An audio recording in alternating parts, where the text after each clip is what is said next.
My name is Karen. I was born in Pereira, Colombia, South America, and I am 33 years old. My furthest memory goes back to when I was 3 years old. My father started sexually abusing me after us getting out of church. I remember when I was 5 that he tried to rape me, and the abuse just continued. And my dad started studying to become a pastor when we were 10, and we moved to Sedalia, Missouri in 1998 in the U.S. and he started a church there. And because of my anger towards my past, I told my mom I was going to kill myself. That led her to take me to a psychologist, where I was taken away from my home, placed into foster care. While in foster care, I had my first suicide attempt at the age of 16, which led me to be in psychiatric hospital for 3 months.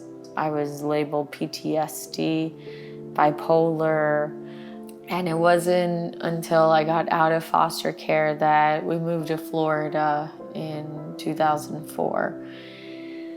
My mother and father had separated while I was in foster care.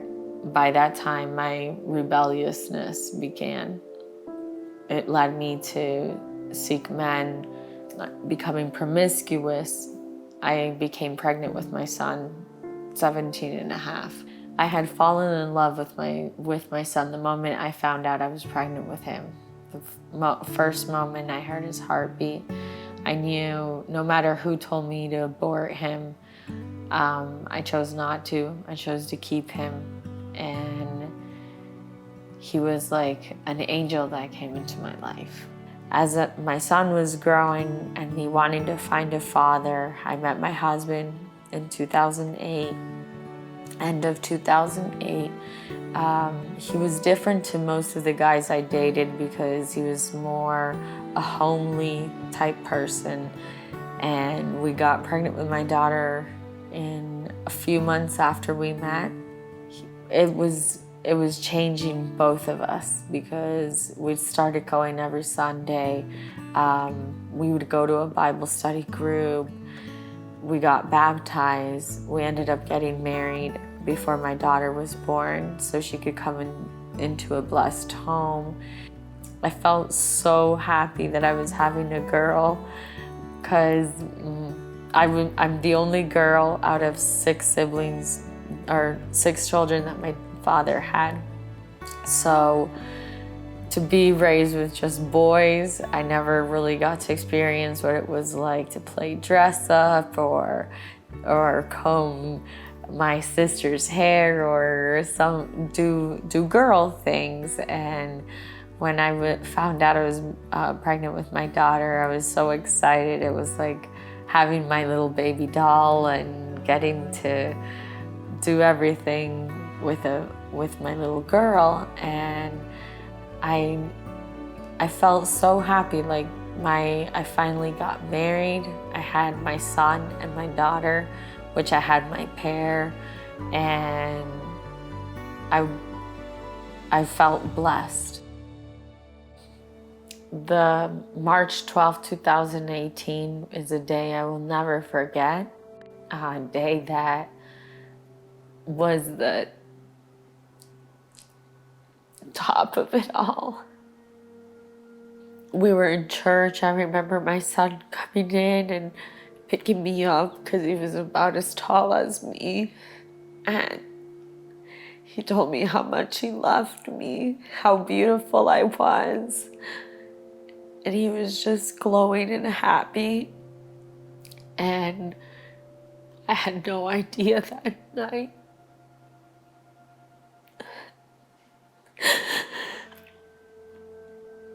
was the last day I'd see him alive. Now to the investigation surrounding this teenager, Corey Johnson, allegedly stabbed 3 people at home inside an exclusive Ballin Isles neighborhood, killing 1 boy. I was gonna pick him up from a friend's house that he had been spending the night at. And I couldn't believe my son had just turned 13.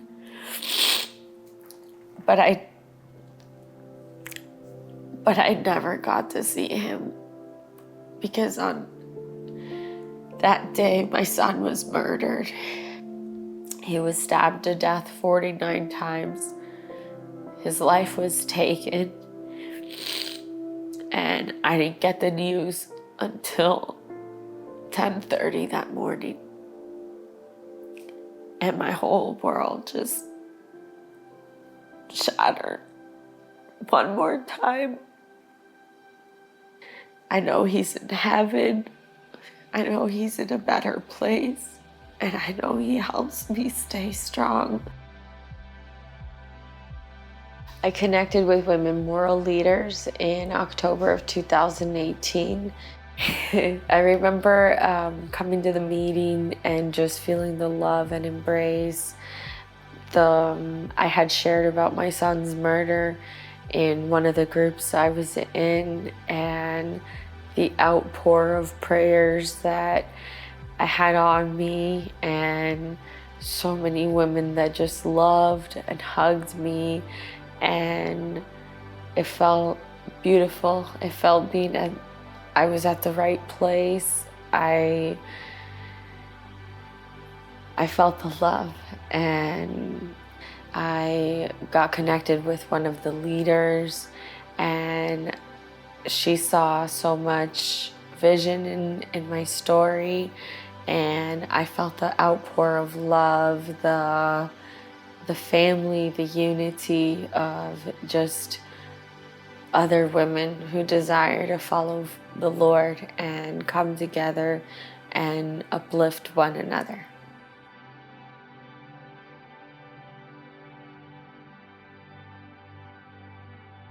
The emotions that came with it were so many, and so many truth that came to my heart that I felt this is what I should say, or this is what does need to be written, so that I can be able to testify that yes, we all go through pain, suffering, heartbreaks, and loss, traumas, so many evil things, but that doesn't make us who we are. And one thing I've learned of me is I'm a warrior for Christ, and He has sustained me. And being able to write my story made me see that there is no possible way I could still be living clean, not seeking drugs, sex, or violence, or revenge, or anything to do harm to someone. And that's all from God. He's uplifted me back then. He's carried me through many storms, and now He's carrying me through this one.